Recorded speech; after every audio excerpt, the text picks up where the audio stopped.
बीडमध्ये पुन्हा संतोष देशमुखांसारखी हत्या झाल्याचा खळबळजनक आरोप अंजली दमानी यांनी केला। आष्टीच्या पिंपरी गुमरीमध्ये प्रेम प्रकरणातून विकास बनसोडे या तरुणाची क्रूर हत्या करण्यात आली, तर संतोष देशमुखांसारखं मारहाण करत तरुणाची हत्या केल्याचा आरोप दमानी यांनी केला आणि या प्रकरणी आता 8 जणांना अटक करण्यात आलेली आहे।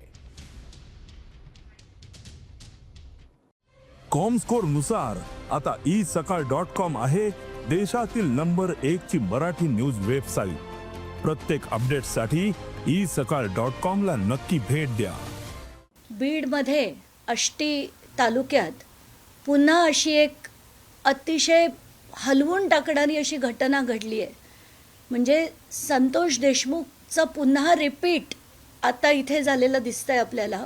विलास बनसोड नावाचा अतिशय छोटा 23-24 वर्षाचा मुलगा 2 दिवस झाले तो गायब होता आणि त्याला मारून त्याचा मृतदेह तिकडे एका रुग्णालयात टाकून ती माणसं गायब झाली आणि त्याचे ते पिक्चर्स बघून पुन्हा हलून निघालोय आपण।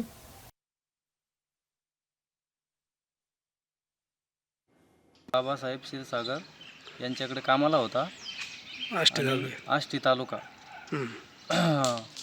आणि त्यांनी 2 दिवसापासून त्याला बांधून मारहाण केली आणि त्यांनी आम्हाला काल कॉल केला की तुमच्या मुलाला घेऊन जा, लवकर या, नाहीतर आम्ही त्याला मारून टाकू। कडा आरोग्य केंद्रामध्ये आलो, तिथं आम्हाला मृतदेह आढळला। डायरेक्ट मारहाण केलेली, बांधून मारलेले आणि अंगावर चट्टेपणे दांड्याने मारलेले।